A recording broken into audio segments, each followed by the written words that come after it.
Welcome back. You just heard some great music from Sharon, and she joins me now on the couch. How are you feeling after that performance? Well, I'm feeling pretty good. It's a little early in the day for us musicians, but it's kind of fun. Good to meet you guys. Yes, ma'am. So tell us a little bit how long you've been writing lyrics and performing for. Well, I started writing when I was 14. My mom was a theory musician. She was a piano player, and I didn't take to the piano, and I picked up the guitar and just went to immediately writing my own music.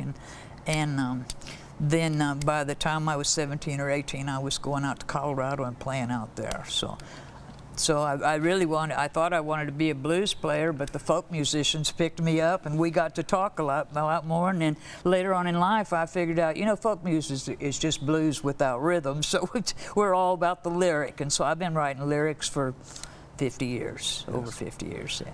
And how long have you been playing here in East Texas? East Texas, I came back to playing about 9.5 years ago and moved back out here. I got a little place on the lake, and just started writing my music and pretty prolifically, and I vowed that I would only do mine and not covers, and East Texas let me do that, and I just really appreciate them doing that, and I've had a grand time. I play with some great musicians out here and having a good time, yeah. Yes, ma'am. And tell us a little bit about the song you perform and how it kind of came to be.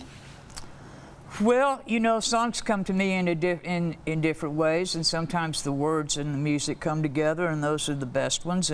And this was really written about two young musicians that fell in love, and she played and he played, and they met, and now they're married, and you know, that's about him just loving her just the way she was, even so. Because when I was young and I started playing music, I met a gentleman, and he made me choose between him and the music, and I chose the music. So when I saw this love affair, I thought, spot on.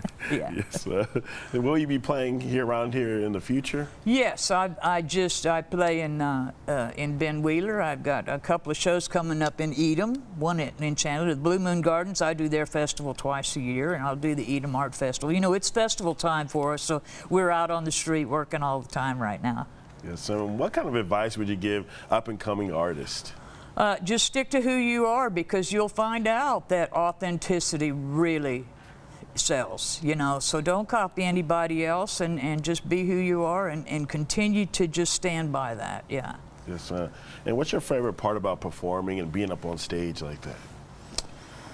Well, you know, I kind of disappear on the stage, but I bring a lot of you just go into your music, but I bring a lot of young musicians up on stage with me, and I just get really tickled when we can do something together, kind of an impromptu. And I like to create on the stage, so I'll just bring, you know, just whoever. I worked with some people last Thursday in Ben Wheeler, and it was just, you know, it's just magical when that stuff happens. So I enjoy that part of it. Yes, I mean, talk about what it's like to see the music scene, the community so supportive of one another, all the different musicians supporting one another. Well, it's a family, you know, and we do take care of each other, and you know, I have a friend that said, you know, you musicians, you're just pitiful. I could never get up on that stage and do that, but this is what we do, and we take care of each other, and it's not an easy job to have, really. You know, it's just quite often we don't get paid, but we don't play because we want to. We play because we have to. Yeah. Yes, sir. And so, how can people find you and learn more about you and more about your music? Well, I'm on Facebook and Instagram, and there's several videos on YouTube, and I'm doing some work in Dallas right now with some very good musicians. I've been really fortunate to have some good musicians sit beside me, and so I look next year to have a really busy year. My year is clocked out for the end of the year, and then come spring next year, I think I'm gonna be filled up next year. Yeah. Yes. Well, thank you so much for coming in. I sure am glad you had me. Yes, thank ma'am. you. For more information, go to the website right there on your screen.